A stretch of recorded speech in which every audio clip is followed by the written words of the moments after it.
In this video, I'm just going to go over a quick small tip about the importance of the pelvis position. So how we kind of rotate this around when we are doing abduction, which is this movement, or even the clamps. So usually the common mistake what I see people doing when they kind of suffer from the trochanteric bursitis, so basically just the pain around in this area. Usually it's older ladies for whatever reason, or people who have certain issues with the hips or knees. When we need to start loading them is when I try to give them, or I test the abduction, what they do is automatically kind of turn their hips kind of out like this, and they lift it up like that. So what happens is, instead of loading the posterior glute over here, or just the glute med, how they're going to change the line of the pull is rotating like this. They are basically just going to be raising it with their TFL, so with their hip flexor.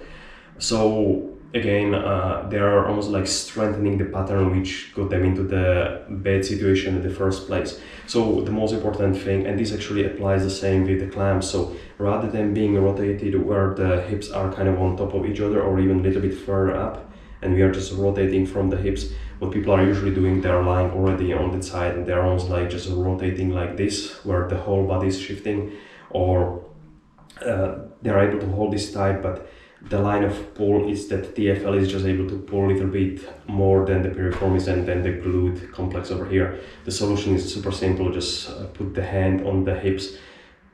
Try this kind of rotation first, just so you feel what it feels like to be able to rotate forward, rotate back. This applies same for the abduction, so just go back and forth, and then just try to keep this rotation, try to bring the heel backwards. If you find the wall behind you can be quite helpful, and then just raising it like this. What you're trying to do is not to change the back position, so the movement should be coming from the hip. Don't be surprised if you are not able to move it very far, because if you do this, you're going to be able to raise it possibly to the ceiling. But if you really rotate, if you really lock that pelvis position, you keep this still, you are able to do this, you won't have too much range of motion. And the same for the clamps. So just rotate, so the top of the leg is actually, it looks, when you're looking down on the knees, it looks a little bit slightly longer than the bottom one, and then just raise it up like this. Again, you won't be able to go far, but in comparison, when I'm doing this, I'm able to go quite far. So this was hopefully just a quick video, a quick tip how to make some common exercises a little bit more effective. The main reason some people are like, it doesn't really matter. To me, the clamps and the abduction is oftentimes quite nice introduction before we start a little bit of closed chain movements, which could be actually anything from DNS, like the low oblique sits, or some kind of transition, some planks, some kind of working on the rotation, hip airplane, or deadlifts.